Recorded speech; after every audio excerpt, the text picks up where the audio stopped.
The all-new Toyota Prius looks nothing like you've ever seen before. You just gotta see it. Yeah, okay, this is going on the radio, so, you're gonna need to describe the all-new Prius to people. Oh, okay, yeah. Use your words, please. Oh, got it. Here we go, wowzers! Ugh, I give up. The all-new Prius. It's indescribable now. Toyota. Let's go places. Vehicle inventory may be limited. Check with your Toyota dealer. This podcast contains explicit language. In season 9 of ABC's reality TV dating show The Bachelorette, the cast made a music video for a song called For the Right Reasons. Today, we will be starring in our very own rap video. For the video, the Bachelorette, whose name was Desiree Hartsock, and the group of men who were trying to woo her, were joined by the rapper Soulja Boy. Yo, what up? This your boy Soulja Boy. Tell him. What's up, Soulja Boy? Let's get it, Des. Let's go. Desiree and Soulja Boy strut in front of 3 cars parked outside of the Bachelorette mansion.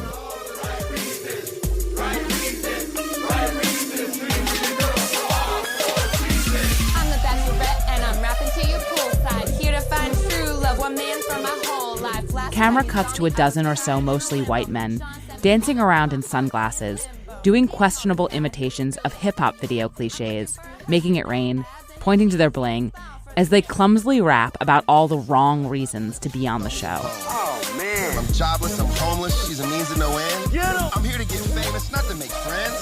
Des, you got him.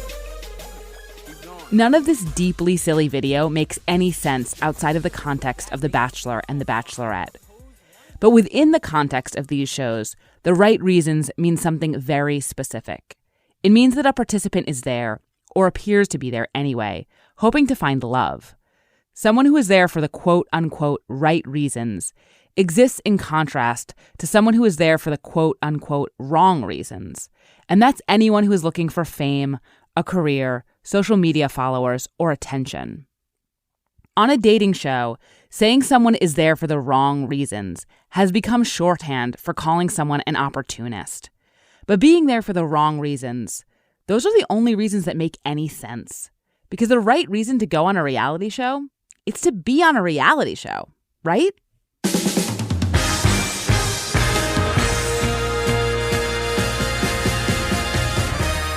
This is Decoder Ring, a show about cracking cultural mysteries.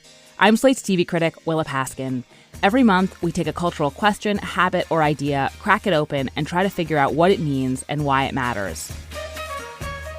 You can be a fan of reality television, a hater of reality television, or even agnostic about reality television, and wonder, why do people do this? Why do they go on reality television shows? On this episode, we're going to answer that question by looking at the experiences of 2 women who were on one specific series. One of these women was a performance artist. The other was an inadvertent performance artist. And both of them went on the show for all the wrong reasons. Which is to say, they went on the show for reasons all their own. Today, what are the real reasons people go on reality TV?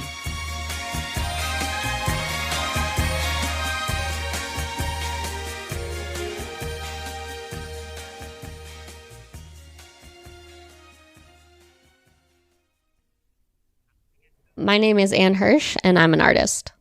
In my dream scenario, I'm on reality television, when I'm 40, when I'm 60, when I'm 80, just kind of as this way to record my life.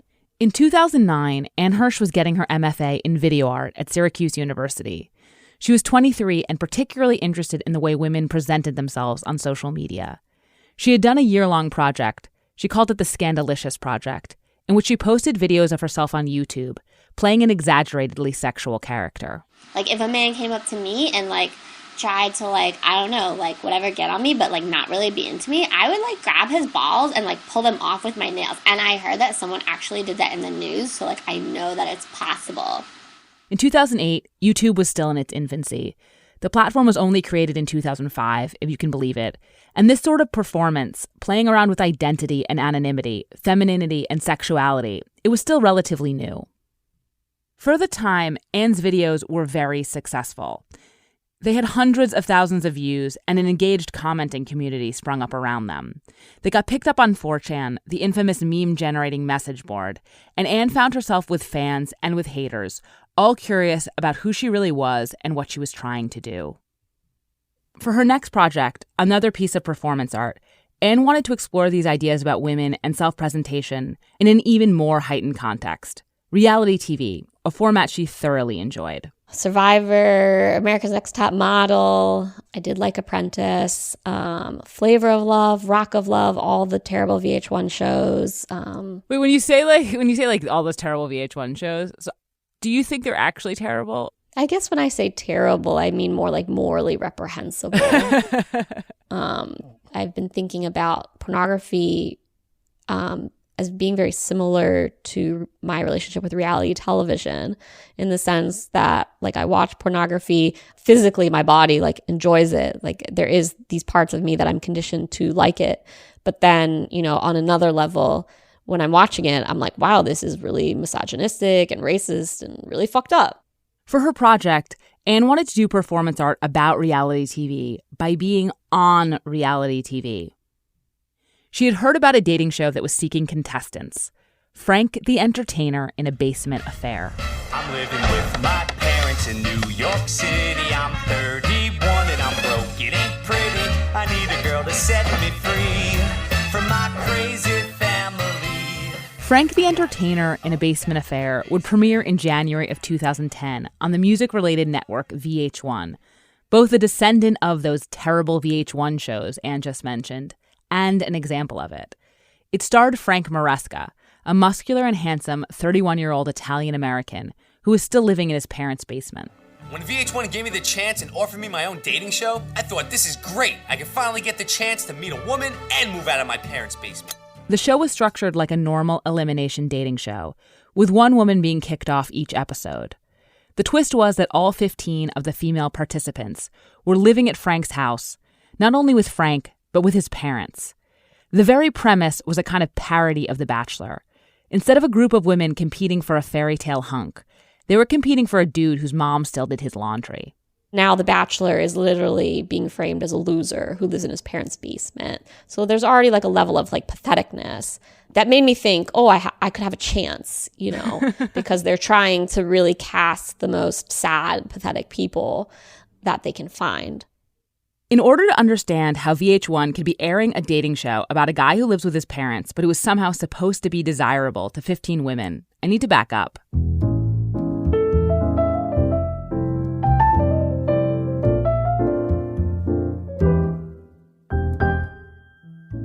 Right now, there are certain reality franchises, like The Kardashians and The Real Housewives, that encompass an entire ecosystem of shows, spin-offs and spin-offs of spin-offs.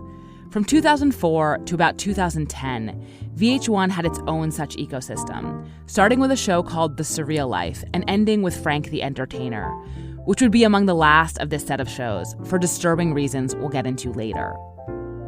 These wild, zany, openly contrived shows had a purposefully skeezy feel to them, a contestant smoking too many cigarettes in a model home stench.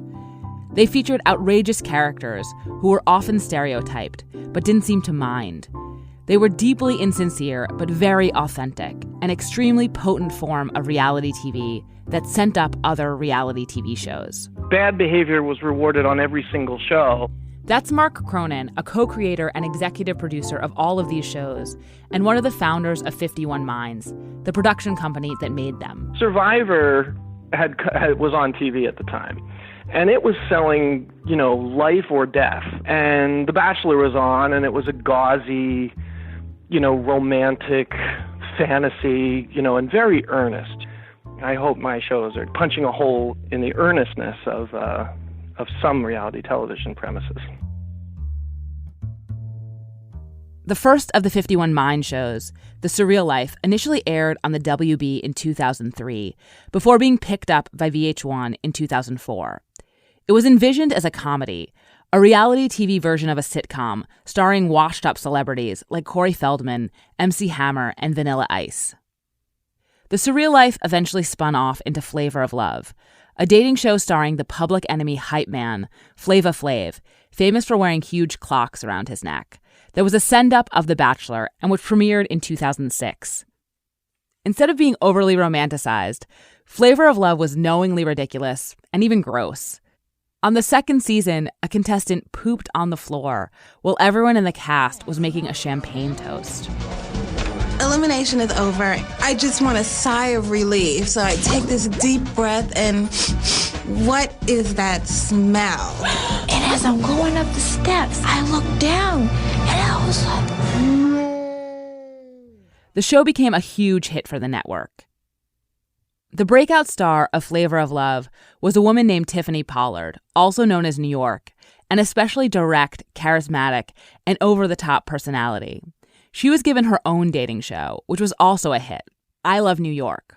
One of the contestants on that show was Frank Maresca, who was given the nickname Frank the Entertainer. I would like to be called the Entertainer. why? I'm pretty entertaining. I could entertain you in many different ways. Oh, is that right? On I Love New York Season 2, Frank licked New York's toes and saw his strong-willed mother, Susan, butt heads with New York's equally strong-willed mother. After that, Frank appeared on I Love Money, a spin-off game show featuring contestants from all of the 51 Minds series. This is all to say, Frank may have been handsome and appealing, but by the time he got his own show, the idea that he was primarily there to find love was obviously absurd. He and his family were a working part of a reality TV machine. Cronin says that after the first season of Flavor of Love, it was basically impossible to cast anyone on these shows who didn't primarily want to be on TV, who wasn't there, in other words, for the wrong reasons. Like once a show showed a bunch of people could make appearances at clubs and get paid, word spread very quickly, and very rapidly you start getting people who are like trying to become famous. But it doesn't matter because deep down they're a crazy person who's can't help saying outrageous things. Anne understood this. She knew the best way to get on the show would be to play a familiar reality TV stereotype.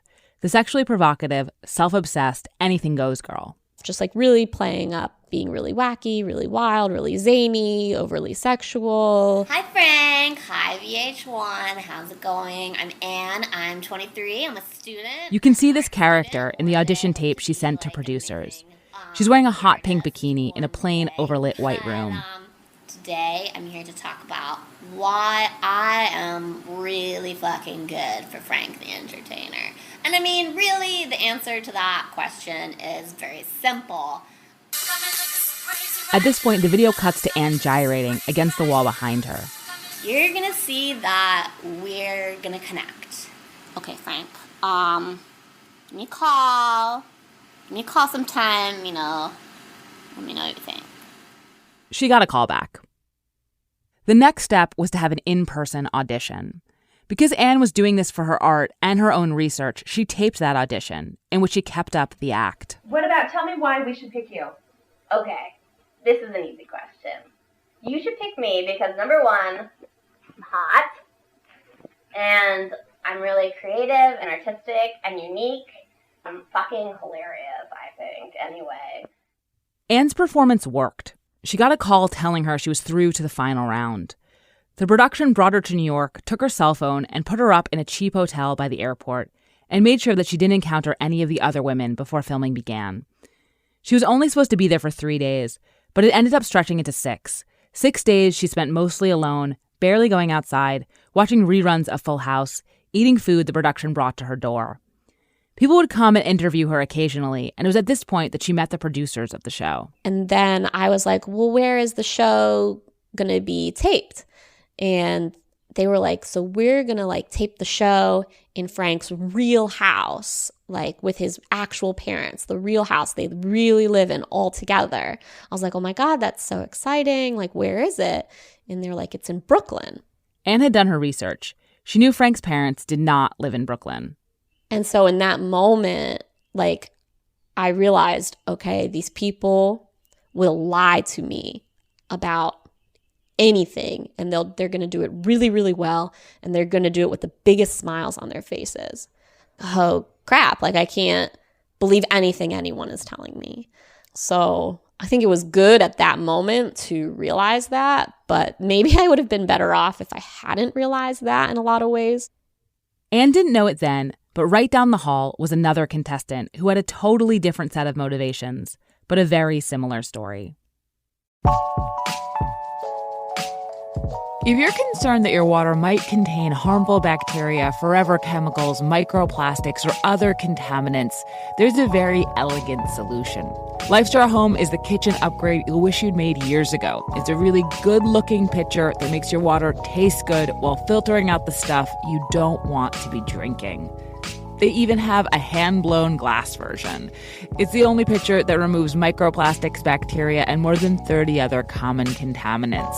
More importantly, LifeStraw fights for the planet and gives back. For every pitcher sold, a child in need receives a year of safe water. Over 7 million to date. Better filtration, better taste, better design. Use code DECODER for 15% off the purchase of any LifeStraw Home product at lifestraw.com.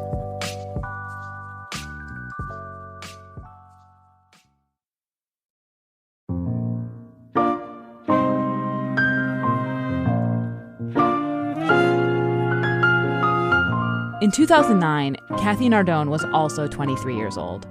She was from Staten Island, and she'd already been on a reality TV show called I Survived a Japanese Game Show. I'm from Staten Island. I have a big mouth. You either love me or you hate me, but I really don't care either way. I'm from the dirty South. Cathy loved the experience and just wanted to be on more shows. I've met a lot of people like that who are like, I would never want to be on a show, or I would never be able to be on a show. And it's like, I will be on all the shows, you know.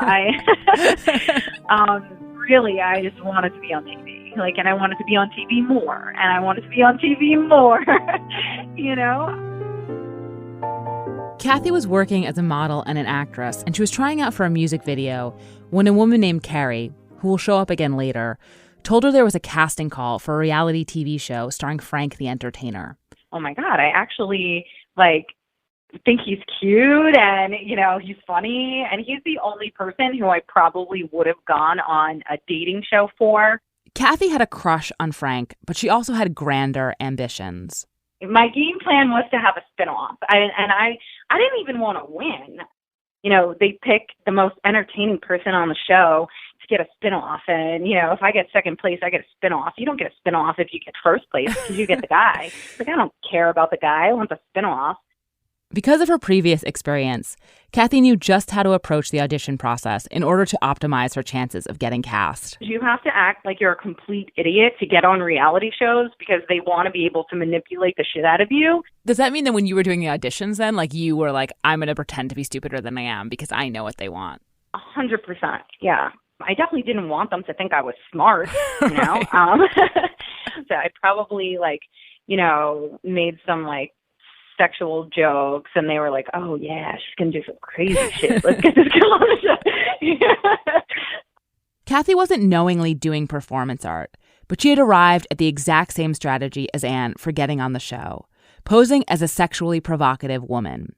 This persona and the way these shows encourage and judge it simultaneously was part of what Anne was so interested in exploring, but Cathy had come to this persona intuitively. And just as it had for Anne, it worked. Cathy, too, got cast on the show.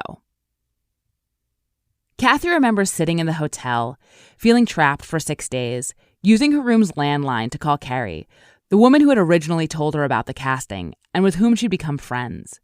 Carrie had made it onto the show, too, and Cathy wanted to draw up a game plan on how to best position themselves. Let's blow it out that we're friends so that we're the last two. So here Anne and Cathy were, both with their very own reasons for going on the show, and both with very specific ideas about what would make the experience a success. And then filming started.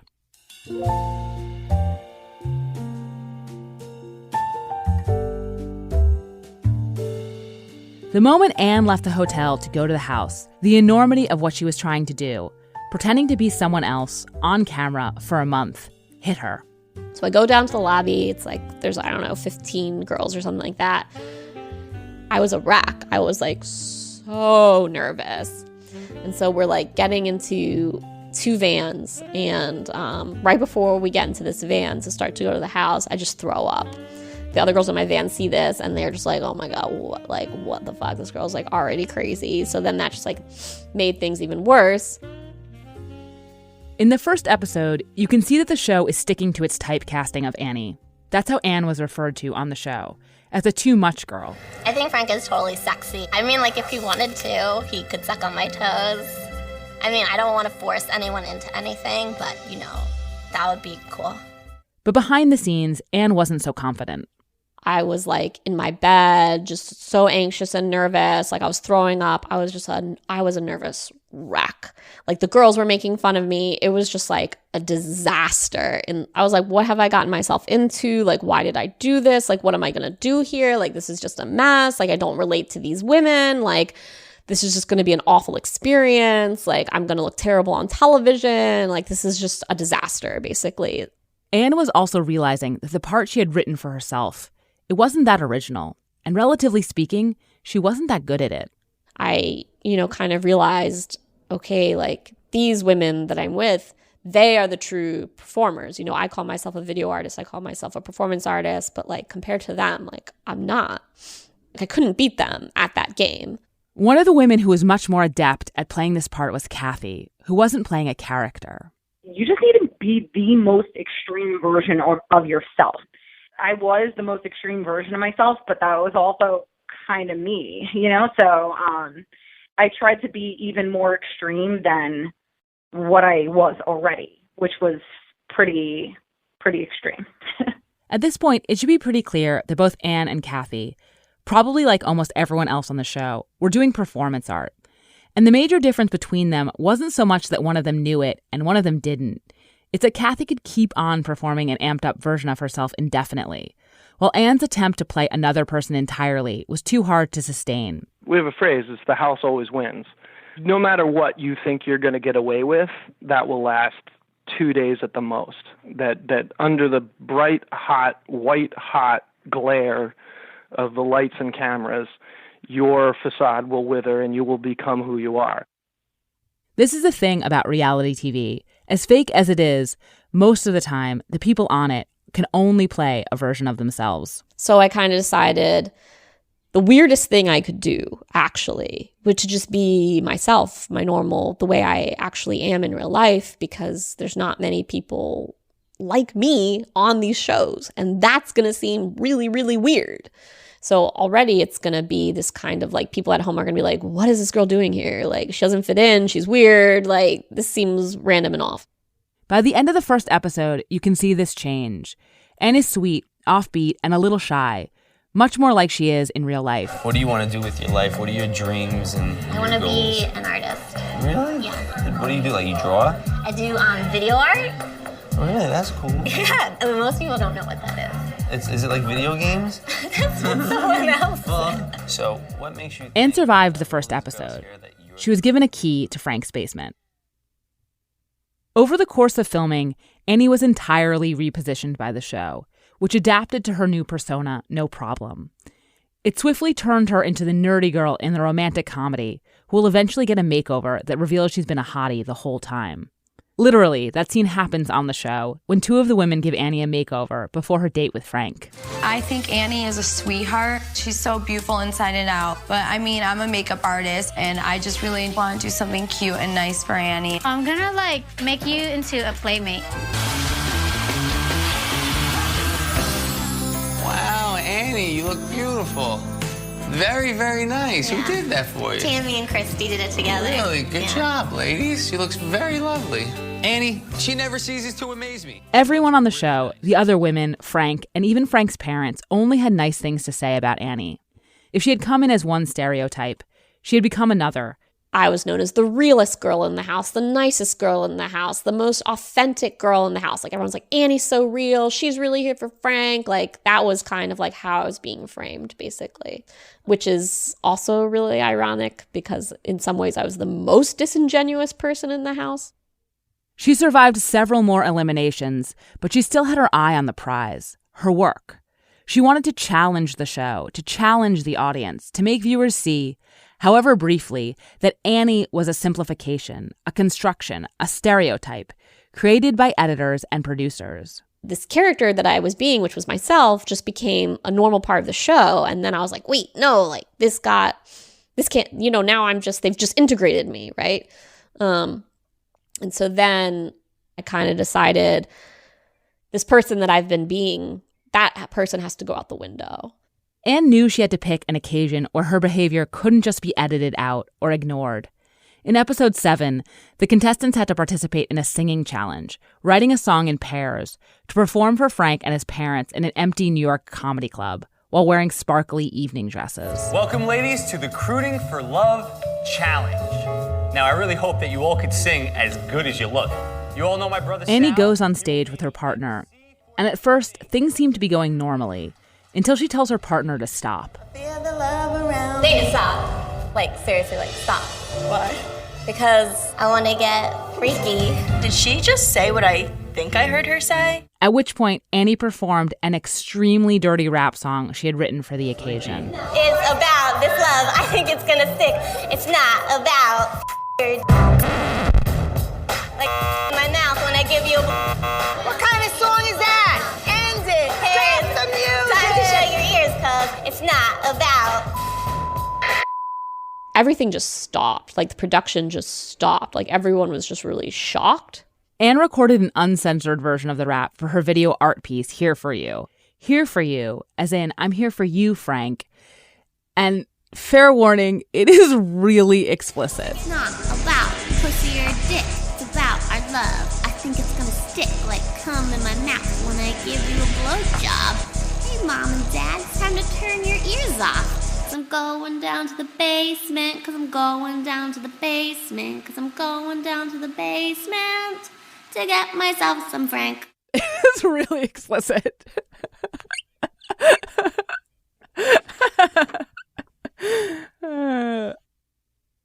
I've watched a lot of reality television, and this moment, even the censored version, it's genuinely surprising. It's very rare to see something on a show where you in the audience and the people on screen have so little idea what is happening or why. If you were watching this moment at home, I think you really would have been like, wait, what? After her performance, the show and Annie, the character, try to make sense of what happened, try to make a narrative out of it. Annie apologizes and says she just really wanted to make Frank see her in a more sexual light. But at the end of the episode, she was kicked off. Annie, I'm so glad that you were in my life, and I really hope that you and I can always be friends. I had completely broken this character that I had built up, and all of a sudden, like, production realized, we don't know what this girl is doing. Like, we've put her in this one way, she has this other agenda, and we don't know what's going on. She's dangerous. And so then, of course, I was kicked off, which I expected to be kicked off at that time. She had broken, however temporarily, through the reality of the reality show, which is to say, she had accomplished exactly what she set out to. Anne had gotten her wrong reason.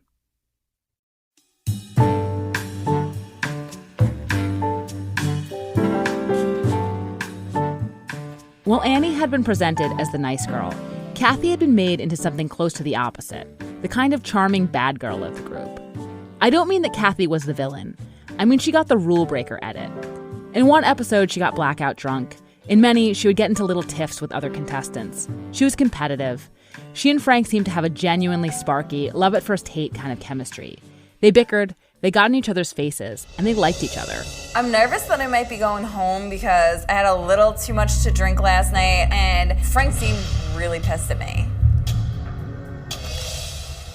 Cathy, step forward. You know, even though Cathy really messed up last night, we do have a chemistry. It's either we're gonna fight like crazy, or we're gonna like each other like crazy.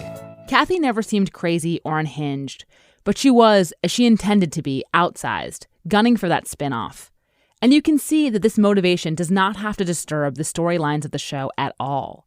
In episode 5, after a contestant suggested Cathy used to date a famous man, she didn't. It's not worth getting into beyond that. She went to Frank to explain herself. As long as you're here for the right reasons. I am, but you know that I am. Like, that's the thing. Like, I feel like you know. All right, let's go down and have sex and show me. I'm kidding, I'm just kidding. We know that Cathy isn't there for the quote-unquote right reasons. But in this moment, it's easy enough to go along with what she's half-heartedly saying because it helps further her and Frank's romance. Though Cathy reacted to Frank's suggestion of sex with mock horror, in the next episode, Cathy did, in fact, go down to Frank's basement. To put all speculation to rest, yes, Frank and I did have sex. Cathy might have been on the show for all the wrong reasons, but she didn't sleep with Frank to win or to secure a spinoff. She just liked him. Frank was not Cathy's priority, but he wasn't nothing. Like, I did actually want to get to know Frank, but I didn't care if I won. You could say I was there for one reason more than the other, but, it could go either way. This is the thing about reality TV, which is what makes it real, even though it's totally constructed. Despite the fact that shows are trying to simplify everything, people are complicated. We don't have singular motivations. Fake scenarios can bring about genuine emotions. Cathy could want a spinoff and also want Frank. Eventually, after more and more mention of her and Frank's amazing chemistry, Cathy did make it to the final two, alongside her friend Carrie, just like they had planned in the hotel before filming had even started. As will be familiar to anyone who watches The Bachelor, the final two women were put into predictable roles.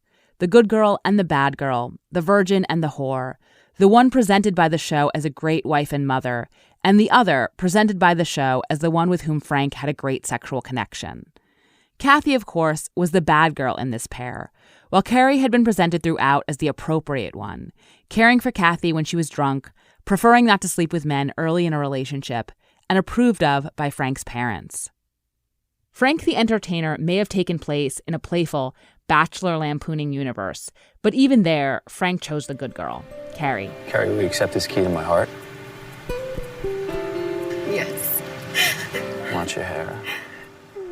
They didn't date for very long. Frank later ended up marrying a woman who had nothing to do with the show. In losing, Cathy had accomplished her wrong reason, or half of it.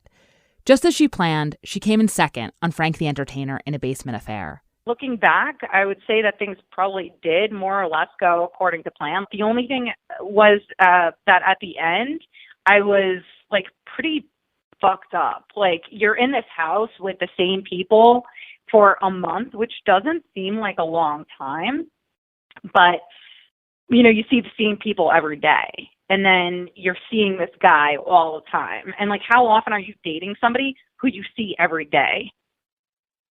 So obviously I felt like I got really close to him and we were friends. I felt like we were good friends. And then when it all ended and it was the outcome that I wanted, I was still upset because I felt like I was losing a friend, despite the fact that this was all just a show. And I always thought going into something like this, you would never end up feeling the way that you feel. We had all these experiences together and he just went with the easy choice. Sorry, I'm really, really trying, but I can't even pull it together right now.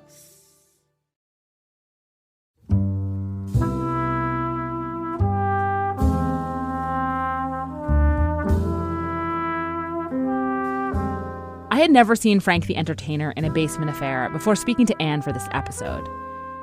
Watching the show while knowing her and Cathy's motives, which the series kept off screen, made it so much more fascinating. When you know the participants' real agendas, you can see the push and pull between them and the show, between what the producers want to make them into and who they want to be, very clearly.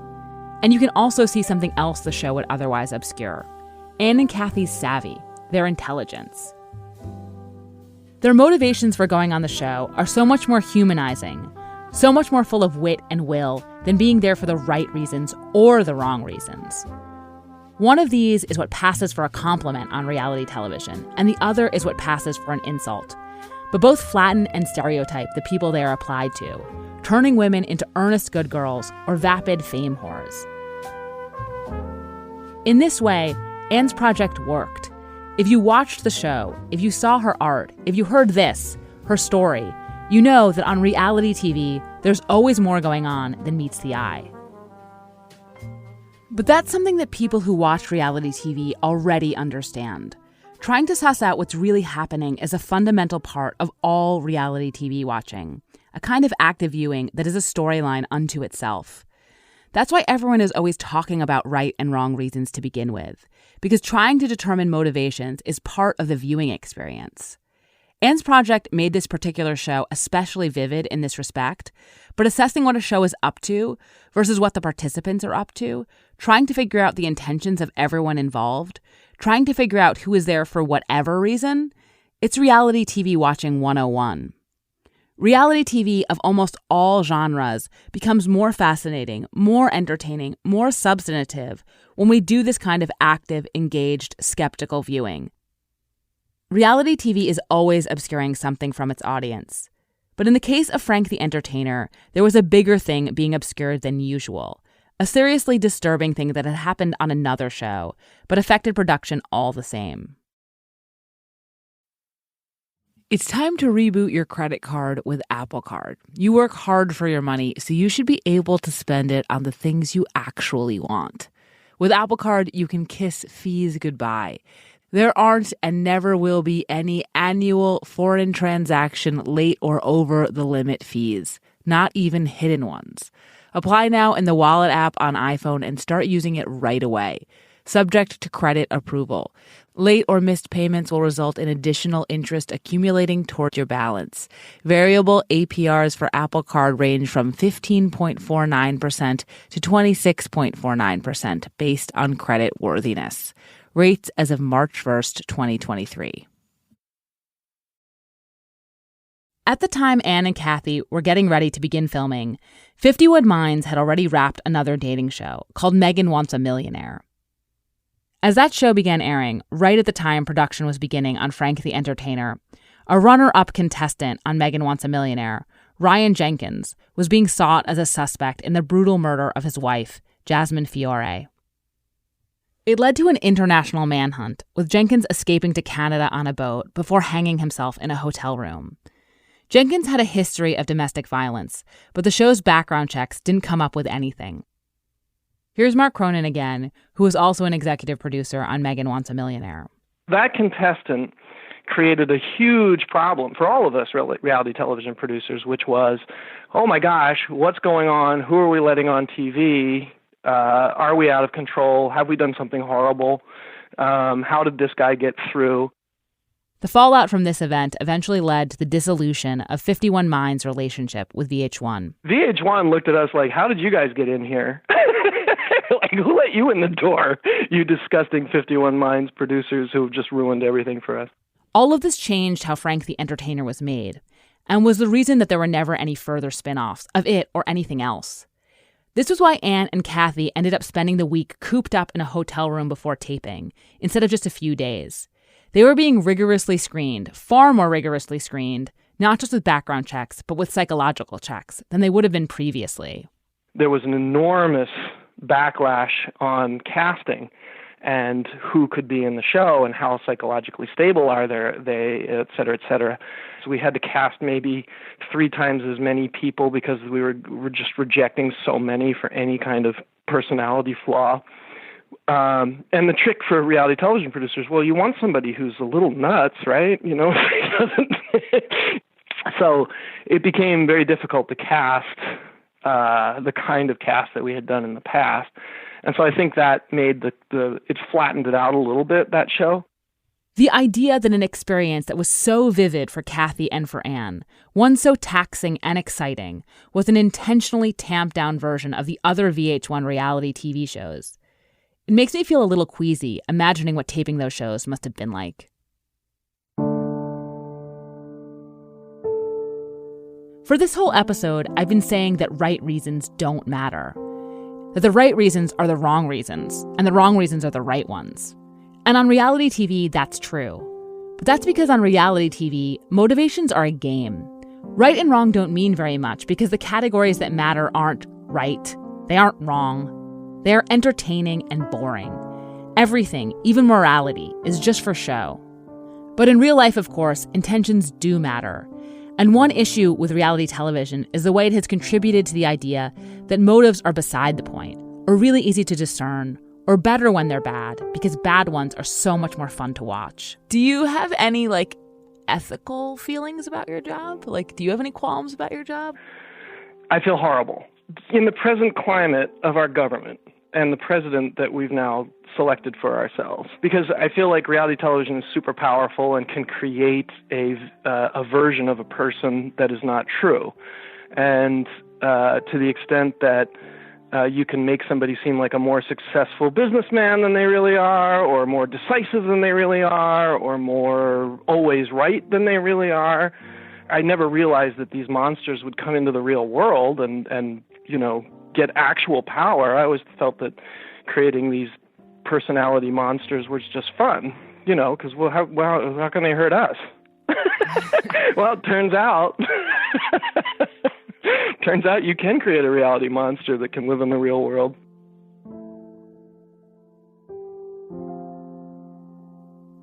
Anne and Cathy both turned out fine after their experiences, and both would like to be on reality TV again. Anne is still an artist.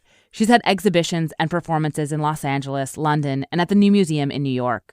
She's even been on reality TV again, on a low-key show called Oddities, where people shop for curios in a knick-knack shop. Like, at the end of the day, like, even though for me it was performance art, like, it was fun. Like, even though I was, like, a nervous wreck for part of it, like, I would do it again in a heartbeat. It was really fun. When else do you get to do that? Like, to have that little bit of fame, like, it was thrilling. Cathy now works a regular job and lives a basically normal life, which she has some reservations about. I tell people all the time, reality TV, like, ruined my life. Like, you know, it's like... you are never the same because, you know, you go from being somebody to, like, what am I doing? I'm like a normal person. I think I'm a normal person. To say I'm okay with being a normal person, like, I am, but at the same time, I would prefer to not be.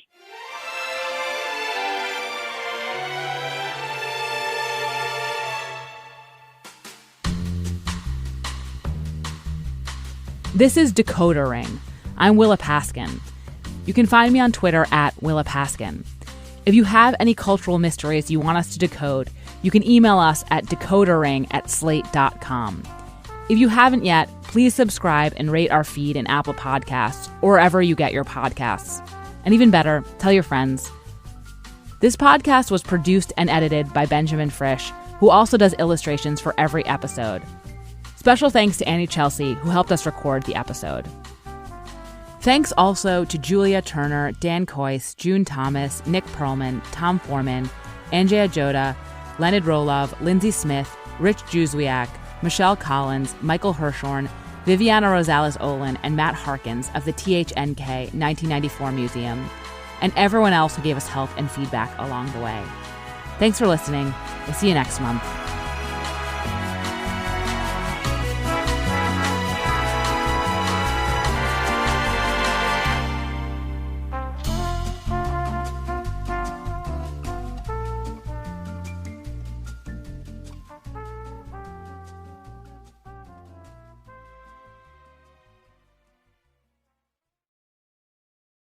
Hey everybody, it's Tim Heidecker. You know me, Tim and Eric, Bridesmaids, and Fantastic Four. I'd like to personally invite you to listen to Office Hours Live with me and my co-hosts, DJ Doug Pound. Hello. And Vic Berger. Howdy. Every week we bring you laughs, fun, games, and lots of other surprises. It's live. We take your Zoom calls. Music. We love having fun. Excuse me? Songs. Vic said something. Music. Songs. Music. I like having fun. I like to laugh. I like to meet people who can make me laugh. Please subscribe now.